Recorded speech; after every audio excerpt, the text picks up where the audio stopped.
पूर्णिया के 1 लाख बच्चे 2 दिनों से स्कूल नहीं जा पा रहे हैं। वजह है जिले में ऑटो और टोटो चालक के हड़ताल पर चले जाना।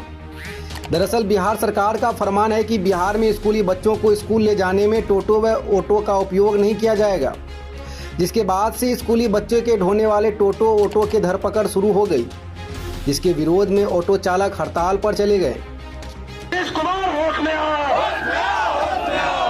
1 अप्रैल से सरकार का आदेश था कि ऑटो टोटो स्कूल में नहीं चलेगा, तो हम लोग बेरोजगार हो गए हैं। सरकार से हम लोग विनती कर रहे हैं धरना प्रदर्शन पैदल मार्च करके कि हम लोग का गाड़ी जैसे पहले चलता था वो सही चलवाए। और हम लोग गली कुच्ची से बच्चा को उठाते हैं, पतला पतला गली से बच्चा को उठाते हैं, मिडिल क्लास का आदमी का, जो 500 रुपया प्रति बच्चा महीना दिया जाता है, 500 से 600 रुपया। तो सबको हम लेके आते हैं स्कूल पर, इज्जत बढ़िया से हम लोग लाते हैं, जवाबदेही के साथ लाकर स्कूल में छोड़ते हैं, स्कूल से फिर ले जाकर उसके घर में छोड़ते हैं। आज हम लोग को बेरोजगारी से एक बेरोजगार कर दिया गया है, तो हम लोग क्या काम करें? या हमको रोजगार दे सरकार, या नहीं तो हमारा फिर से जैसे बहाल था, ऑटो टोटो चलता था और सही से फिर से आप हमको चालू करके आदेश कीजिए, हम लोग फिर चलाएंगे। इसके लिए जितना गार्जियन है, सब गार्जियन हमारे साथ है। स्कूल का भी जो संगठन है उसका भी हम लोग बयान सुने हैं, जो वो लोग हम लोग के फेवर पे बात कर रहे हैं, तो वो सब अच्छा बात है। सब हम लोग चाहते हैं जितना जल्दी हो आदेश निकालते सो हम लोग अपना चलाएं। मेरा नाम हुआ मोहम्मद जहांगीर, बिहार स्टेट ऑटो टोटो चालक संघ अध्यक्ष। 1 अप्रैल से जो बिहार सरकार का आदेश हुआ है कि टोटो और ऑटो स्कूल में नहीं चलेगा, हम लोग लगभग 5-6 साल से स्कूल में बच्चे को पहुंचाते हैं, ले जाते हैं। गार्जियन हम लोगों पे पूरा विश्वास करता है, घर जाते हैं, उठाते हैं, बच्चा को छोड़ते हैं, फिर छुट्टी टाइम में वापस घर छोड़ते हैं। और गार्जियन बहुत सारा काम करता है बाहर, तो जिम्मेवारी सारी हम लोगों पे होती है, स्कूल ले जाना और ले जाना। लेकिन सरकार का ये जो काला कानून हुआ है कि कोई बच्चा को लिए, हम लोग का यही है कि सरकार अपना कानून वापस ले, हम लोग को बेरोजगार नहीं करे। बहुत सारा समस्या है। हम विकलांग होकर सिर्फ सुबह स्कूल बच्चा को छोड़ते हैं और बच्चा को ले आते हैं, उसमें भी अगर आप रोजगार मेरा छीनिएगा तो मैं क्या करूँगा? उसका कोई उपाय बताइए। सीधे बंद कर देना ये कोई ऑप्शन होता नहीं है। कुछ उसका कानून बना दीजिए, हम लोग पालन करेंगे। अगर नहीं करेंगे तो पकड़िए, जो करना है कीजिए, लेकिन कुछ कानून बनाइए। हम लोग फिर बैठेंगे रोड पे, तो ऐसे भी मरना है वैसे भी मरना है। वहीं ऑटो चालक के हड़ताल पर चले जाने से सबसे ज़्यादा परेशानी बच्चे के अभिभावकों को हो रही है। अभिभावकों का कहना है कि वे लोग मध्यम वर्गीय परिवार से आते हैं और आय भी सीमित है। एक तरफ 500-600 में प्रति माह उनके बच्चे स्कूल जाते थे, वहीं अब स्कूल बस वाले 1800 प्रति माह चार्ज कर रहे हैं। टोटो ऑटो से बच्चे हमारे जाते आते थे स्कूल। अभी फिलहाल टोटो ऑटो को गवर्नमेंट ने जो बैंड लगा रखी है, उससे हमारे पेरेंट्स लोगों को बच्चे को स्कूल भेजने में काफ़ी परेशानियां को सामना करना पड़ रहा है।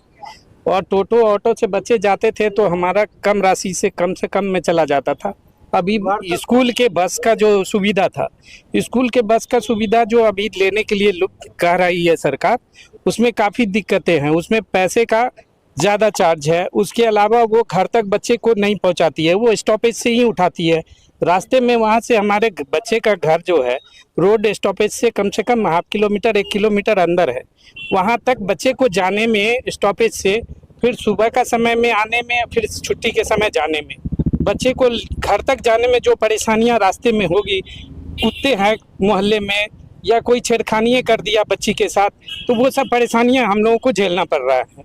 इससे काफ़ी मशक्कत और दिक्कतों का सामना करना पड़ रहा है पेरेंट्स लोगों को भी। क्या मांग करते हैं आप? हम लोग चाहते हैं कि ये ऑटो टोटो का जो सुविधा था वो सुरक्षाजनक जैसे चल रही थी उसे चलने दिया जाए, उस पर रोक ना लगाया जाए। ये हमारा मांग है और हम लोग चाहते भी हैं। हमारा नाम विजय कुमार सिंह हुआ। उसे 700 रुपया में जा रहा है, अभी बस पर देंगे तो 1800 रुपया मांगा जा रहा है। हम कहाँ से दे पाएंगे? हम लोग छोटा मोटा कमा के खाने वाले व्यक्ति हैं, इसलिए बच्चा ऑटो से ही जाए।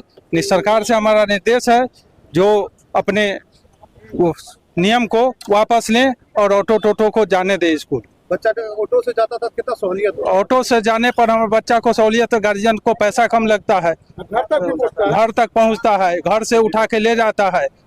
बीच में अगर तबीयत खराब हुआ तो स्कूल से फिर लाके उस घर छोड़ता है। बस से जाने के बाद क्या? बस से जाने के बाद प्रॉब्लम, एक तो पैसा ज्यादा लगता है, प्लस अगर घर गली में है तो रोड पर छोड़िए, रोड पर फिर लाने जाइए, ये सब प्रॉब्लम है। मिडिल फैमिली आप लोग? मिडिल फैमिली, साफ हम लोग पुअर फैमिली है, मिडिल नहीं, पुअर है, पुअर फैमिली है हम लोग। दिक्कत का सामना करना? बहुत दिक्कत का सामना करना पड़ेगा। शिक्षित नहीं बना सकेगा। हाँ, हमारा नाम सुरेश कुमार सिंह। वहीं ऑटो टोटो के हड़ताल का समर्थन private school children and welfare association ने भी किया है।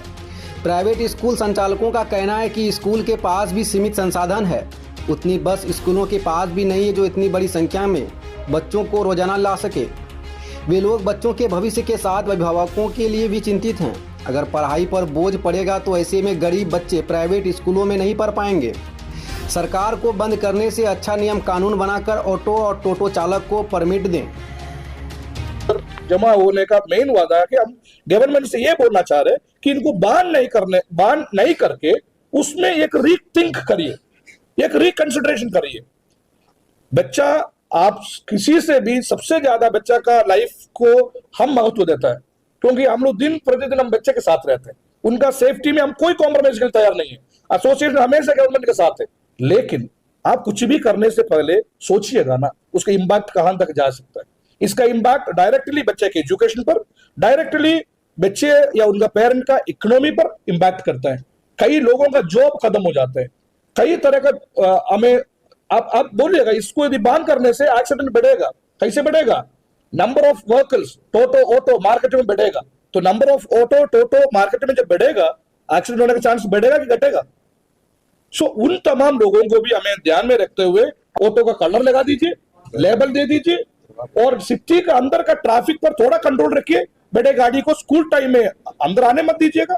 इस तरीके से कुछ रेगुलेशन यदि गवर्नमेंट लाएगा तो पॉसिबली हमारा सारे बच्चा अच्छा शिक्षा प्राप्त करेंगे। इसलिए हमारा यही सब चीज हम लोग गवर्नमेंट से डिमांड करते हैं कि इसको रिकंसिडर करें, और जब तक रिकंसिडरेशन नहीं हो रहे या कुछ बात आगे बढ़ नहीं रहे, रिक्शा ऑटो चलने दीजिएगा, उन पर कोई कार्रवाई नहीं करें। Thank you. टीवी गवर्नमेंट को बोल रहे कि सर ऐसे करने से हमारा बच्चा पढ़ेगा, हमारा भाई बहन लोगों को नौकरी मिलेगा, तो स्टेट का इकोनॉमी बढ़ेगा ना।